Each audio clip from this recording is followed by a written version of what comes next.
معزز سامعین کرام، آج کی اس ویڈیو میں آپ حضرات کے سامنے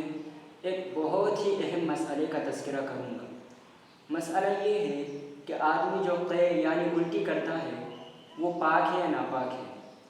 اور دوسرا مسئلہ یہ ہے کہ شیرخوار بچہ یعنی دودھ پیتا بچہ جو دودھ کی الٹی کرتا ہے وہ پاک ہے یا ناپاک ہے، یعنی اگر وہ کپڑوں کو لگ جائے تو اس کے ساتھ نماز ادا ہو جائے گی یا نہیں ہوگی۔ یہ دونوں مسئلے میں آپ حضرات کے سامنے حوالے کے ساتھ پیش کروں گا۔ تو دیکھیے، پہلا مسئلہ جو ہے یعنی قے الٹی پاک ہے ناپاک ہے، تو آپ ایک اصول ذہن میں رکھیے۔ اصول جو کہ شرح وقایہ کے صفحہ نمبر 69 پر بھی موجود ہے۔ اصول یہ ہے ما لیس بحدث لیس بنجس، یعنی جو چیز حدث نہیں ہے وہ ناپاک بھی نہیں ہے،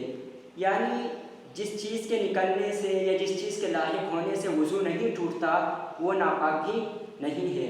اب دیکھیے، اگر آدمی قے کرے تھوڑی یعنی منہ بھرنے سے کم ہو تو اس قے سے وضو نہیں ٹوٹتا، تو اگر اب وہ قے کپڑوں کو لگ جاتی ہے تو اب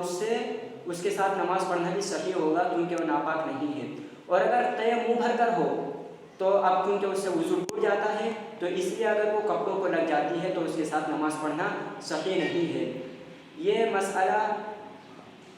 دین کی پیاری بات ہے جس کے مصنف حکیم الامت مولانا اشرف علی تھانوی ہے، اس میں بھی موجود ہے، اور شرح وقایہ صفحہ نمبر 69 میں بھی موجود ہے۔ اور دوسرا مسئلہ یعنی شیرخوار بچے کی الٹی یعنی دودھ کی الٹی پاک ہے یا ناپاک ہے۔ تو دیکھیے، جس طرح بڑے آدمی کی قے اگر منہ بھر کر ہو تو وہ ناپاک ہوتی ہے، بالکل اسی طرح اگر چھوٹا بچہ دودھ پیتا بچہ اگر الٹی کر دے دودھ کی تو اگر وہ منہ بھر کر ہے تو وہ ناپاک ہے، یعنی اگر وہ کپڑوں کو لگ جاتی ہے تو اس کے ساتھ نماز پڑھنا صحیح نہیں ہے،